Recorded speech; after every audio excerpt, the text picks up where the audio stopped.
Welcome to Standard 8 Science class. Today we are going to discuss about harmful microorganisms. So, microorganisms are harmful in many ways. Some of the microorganisms cause disease in human beings, plants and animals. And such disease causing microorganisms are called pathogens. जिससे जो micro organism से disease होता है उसको बोलते हैं हम pathogens. And some micro organism spoil food, clothing and also leather. तो ये जो माइक्रो ऑर्गेनिजम्स है हमने अभी पहले यूज़ देखा था कि माइक्रो ऑर्गेनिजम्स किस तरह से हमें यूज़ होते हैं. अभी हम लोग ऐसे माइक्रो ऑर्गेनिजम्स की बात करने वाले हैं जिससे डिजीज़ होता है. तो पहले हम लोग ह्यूमंस के अंदर कैसे डिजीज़ होता है उसका देखेंगे. Disease causing micro organisms in humans. तो पैथोजन जो होते हैं जिस माइक्रो ऑर्गेनिज्म से डिजीज़ होता है वो किस तरह से हमारे बॉडी के अंदर डिजीज़ फैलाते हैं उसको देखते हैं. तो pathogens enter our body through the air we breathe, the water we drink, the food we eat. Air, water and food, ये तीनों के जरिए से जो पैथोजेंस है वो हमारी बॉडी के अंदर एंटर करते हैं. And they can also get transmitted by direct contact with an infected person और कैरिड बाय एन एनिमल. जिस पर्सन को ऑलरेडी डिजीज़ हुआ है उसके पर्सन के थ्रू भी अगर हम उसके डायरेक्ट कॉन्टेक्ट में आएंगे तो भी हमारी बॉडी के अंदर डिजीज़ ट्रांसफ़र हो सकता है. एज वेल एज कोई एनिमल के जरिए भी ये डिजीज़ आ सकता है. तो microbial disease that can spread from an infected person to a healthy person through air, water, food or physical contact are called communicable disease. मतलब कि ऐसे डिजीज़ जो इन्फेक्टेड पर्सन को हुआ है उससे हेल्दी पर्सन के अंदर आ जाता है, जैसे कि एयर, वाटर, फूड या फिजिकल कांटेक्ट के ज़रिए आ जाता है. तो ऐसे डिजीज़ को बोलेंगे कम्युनिकेबल डिजीज़. एग्जाम्पल्स दिए गए हैं जैसे कि cholera, common cold, chicken pox as well as TB यानी कि ट्यूबरकुलोसिस.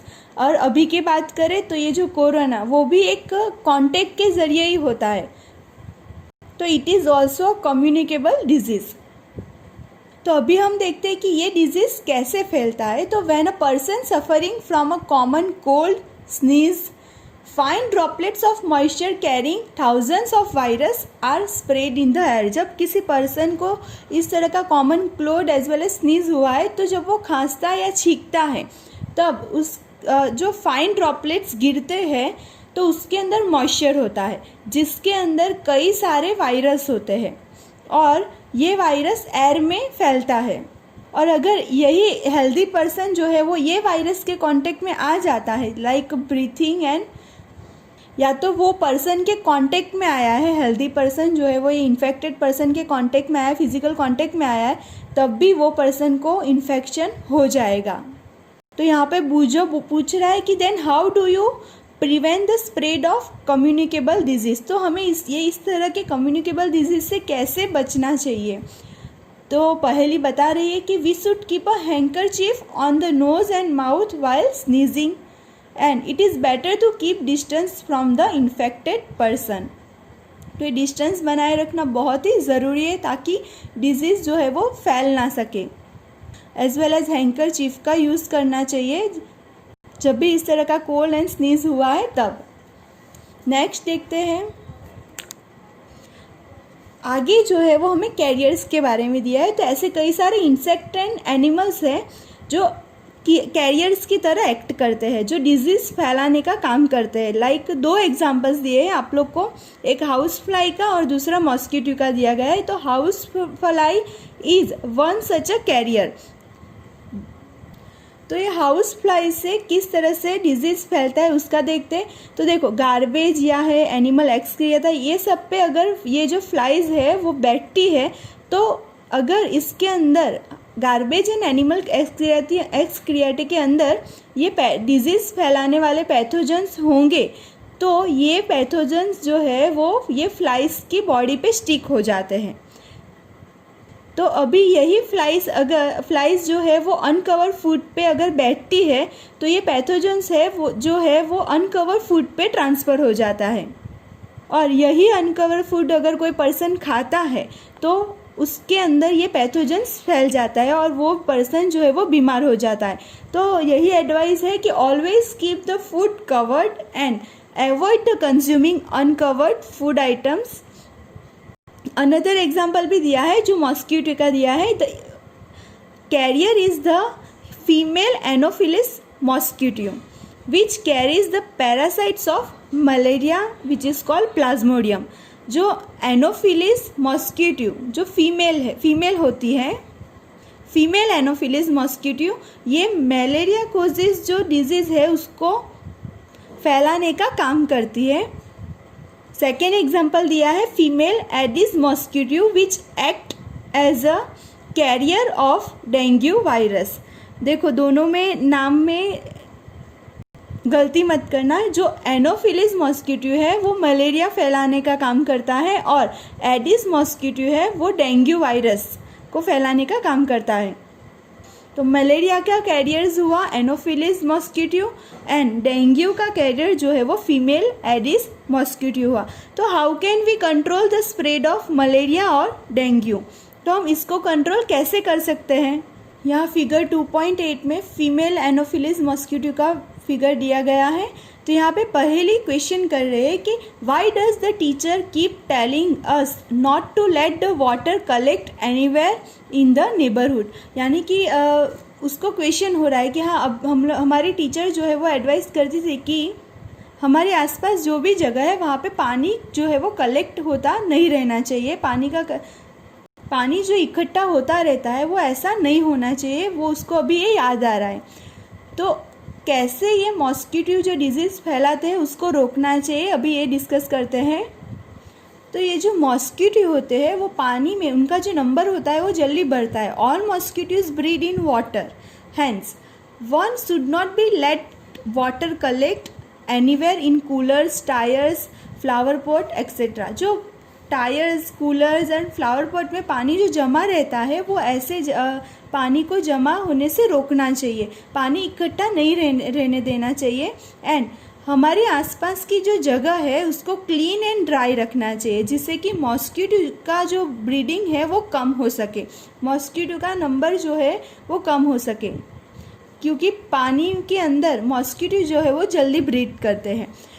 यहाँ पे आपको बोला गया है कि try to make a list of measures which help to avoid a spread of malaria.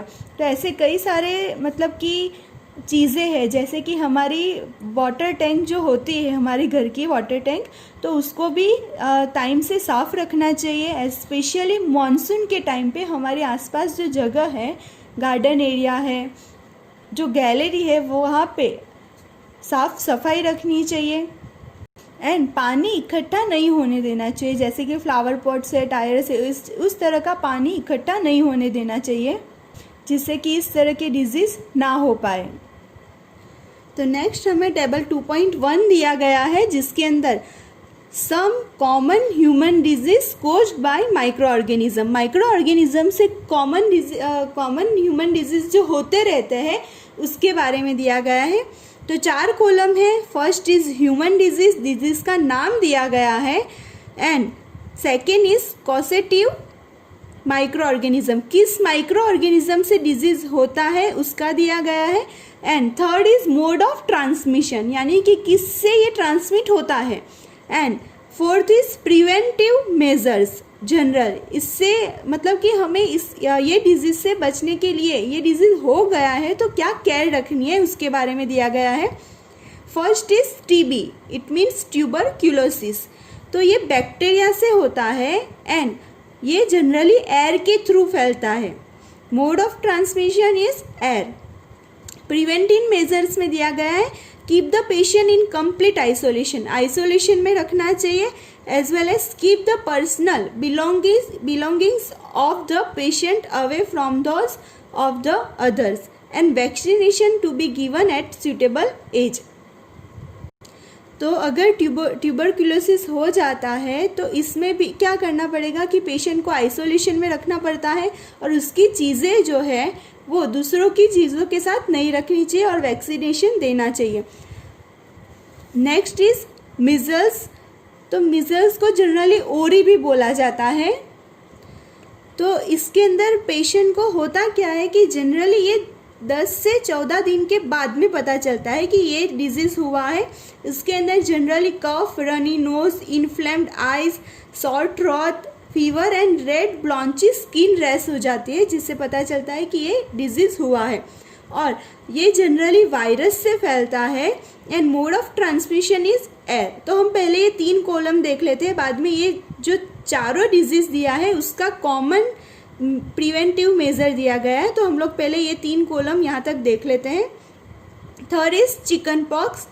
Chicken pox जो होते हैं वो जनरली वायरस से फैलते हैं एंड उसका मोड ऑफ ट्रांसमिशन जो है वो एयर और कांटेक्ट, या तो कांटेक्ट में आए हो वो पर्सन से तो भी हो जाता है।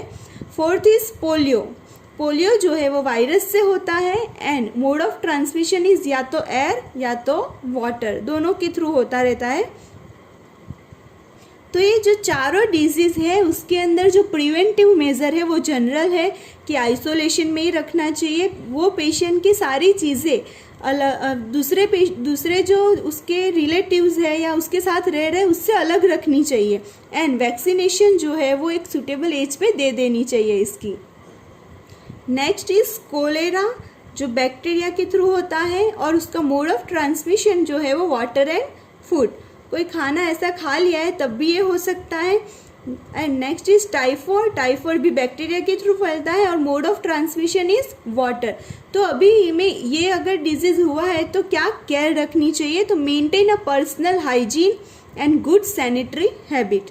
जो ये स्वच्छता रखना बहुत ही ज़रूरी है, सैनिटरी हैबिट्स भी बहुत अच्छी रखनी ज़रूरी है। And consume properly cook food and boil drinking water and as well as vaccination. तो जो घर पे खाना है वही खाना चाहिए, प्रॉपरली कुक फूड होना चाहिए एंड जो पानी पीते हैं वो बॉयल किया हुआ पानी पीना चाहिए और जनरली वैक्सीनेशन ही उसका एक इलाज है। नेक्स्ट इज हेपेटाइटिस ए, जो वायरस के थ्रू होता है और mode of transmission is water. तो ये हेपेटाइटिस ए क्या होता है, जिसको हम पीलिया भी बोलते हैं, जिसमें आँखों और त्वचा का रंग जो है वो येलो हो जाता है, जिसमें जनरली पेट दर्द होता रहता है, बुखार एज वेल एज जी मचलाता है उसमें एंड वीकनेस बहुत फील होती है। ये जब हेपेटाइटिस ए होता है तब तो केयर क्या रखनी है कि drink boil drinking water and vaccination. तो ये जनरल केयर है जिसमें रखनी है। नेक्स्ट इज मलेरिया, जो प्रोटोजोया से होता है और उसका मोड ऑफ ट्रांसमिशन जो है वो मॉस्किटो ही इसको फैलाता है। तो उसके अंदर जनरल केयर क्या रखनी है कि यूज़ मॉस्किटो नेट, ताकि जो मच्छर है वो काट ना सके, and repellents and spray the insecticides and control the breeding of mosquito by not allowing water to collect in the surrounding. पानी इकट्ठा होने नहीं रहने देना है। तो अगर रहने देते हैं तो क्या होता है, मॉस्किटो जो है वो ब्रीड करते रहते हैं। तो जनरली मलेरिया के अंदर यही केयर रखनी है कि मॉस्किटो जो है वो उसका नंबर्स जल्दी नहीं बढ़े, उस तरह का ही केयर हमें रखना पड़ेगा, तब जाके ये डिजीज़ कम होता है। तो होमवर्क आपका यही है आज का कि ये टेबल पूरा नोटबुक के अंदर नोट कर दो, एज वेल एज ये ओरली भी लर्न करना है। आप लोग को जो एग्ज़ाम में आता है वो इस तरह से आता है कि ट्यूबरक्यूलोसिस जो है वो किस माइक्रो ऑर्गेनिज्म से होता है, इस तरह के क्वेश्चन ज़्यादा आता है। तो ये याद रखना बहुत ज़रूरी है, बैक्टीरिया से होता है और mode of transmission is air. तो ये टेबल भी ओरली भी लर्न करना है। Okay friends, thank you.